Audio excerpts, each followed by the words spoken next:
दोस्तों, हिंदू धर्म में दान का बहुत अधिक महत्व बताया गया है।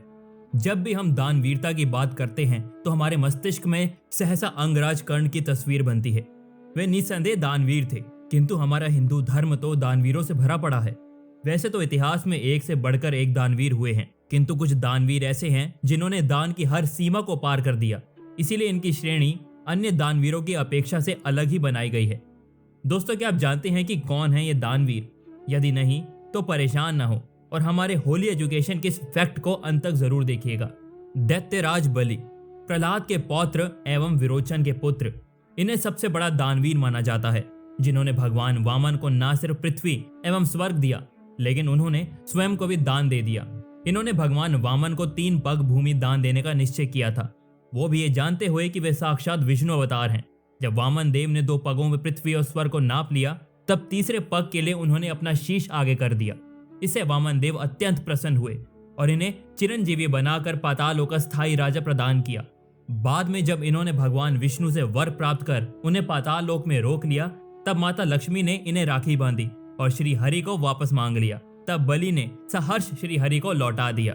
महर्षि दधीचि, महर्षि अर्थवर्ण के पुत्र एवं ब्रह्मा के पौत्र, ने दान की सर्वोत्तम परिभाषा स्थापित की।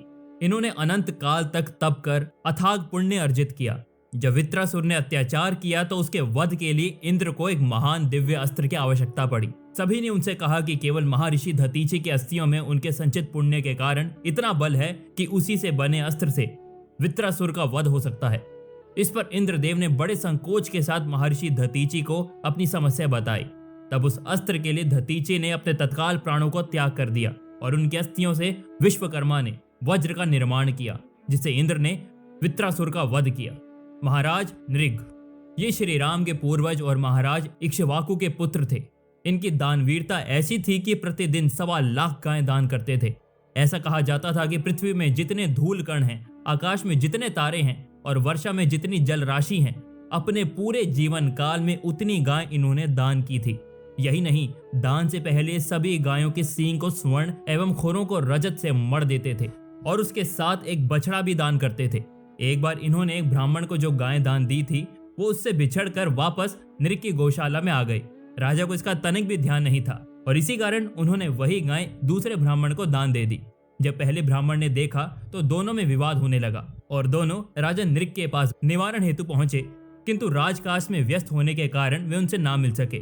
तब क्रोधित होकर उन ब्राह्मणों ने उन्हें गिर जाने का श्राप दे दिया। वे गिरगिट के रूप में कई युगों तक पृथ्वी पर ही रहे। बाद में द्वापर युग में श्री कृष्ण के हाथों वे श्राप से मुक्त हुए। राजा हरिश्चंद्र, ये श्री राम के पूर्वज थे, जिन्होंने दान में अपना सारा साम्राज्य महर्षि विश्वामित्र को दे दिया। तब विश्वामित्र ने दक्षिणा के रूप में इनसे 3 स्वर्ण मुद्राएं और मांगी। उसका प्रबंध करने हेतु उन्होंने स्वयं को एक शमशान के चंडाल को बेच दिया और 3 स्वर्ण मुद्राएं महर्षि विश्वामित्र को दक्षिणा के रूप में दी। इन्होंने तो दान की सारी सीमाएं पार कर दी। धर्म के लिए अपनी पत्नी और पुत्र का भी दान कर दिया।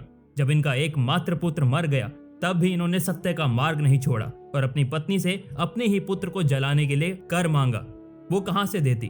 तब उन्होंने अपनी साड़ी का आधा भाग फाड़कर अपने पति को ही दान दिया।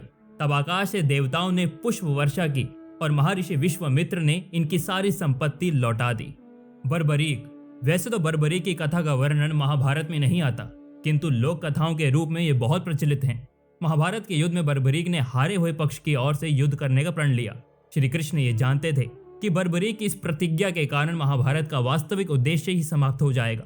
तब श्री कृष्ण ने इनसे उनका सर दान में मांग लिया। इस पर बर्बरीक ने हंसते हुए अपना सर काट के दे दिया। इसके बाद बर्बरीक ने इच्छा जताई कि उन्हें यह युद्ध देखना है। तब श्री कृष्ण ने इनका सर एक पहाड़ी पर रख दिया, जहां से इन्होंने सारा युद्ध देखा। कर्ण, इनकी दानवीरता के विषय में तो आप सभी को पता ही है। इनकी दानवीरता की चर्चा तो महाभारत में भरी हुई है।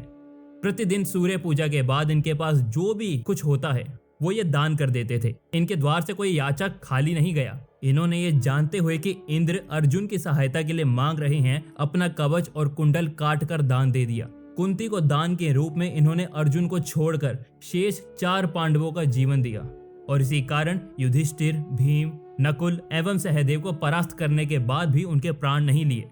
तो दोस्तों, पौराणिक काल के इन महान दानवीरों के बारे में जानकर आपको कैसा लगा, हमें कमेंट करके जरूर बताएं। और दोस्तों, अगर आपको ये वीडियो पसंद आया हो तो वीडियो को शेयर करो, लाइक करो और ऐसे ही मजेदार वीडियोस को देखने के लिए हमारे फेसबुक पेज को फॉलो जरूर करना और हमारे यूट्यूब चैनल को सब्सक्राइब करके बेल आइकन दबाना मत भूलना। धन्यवाद।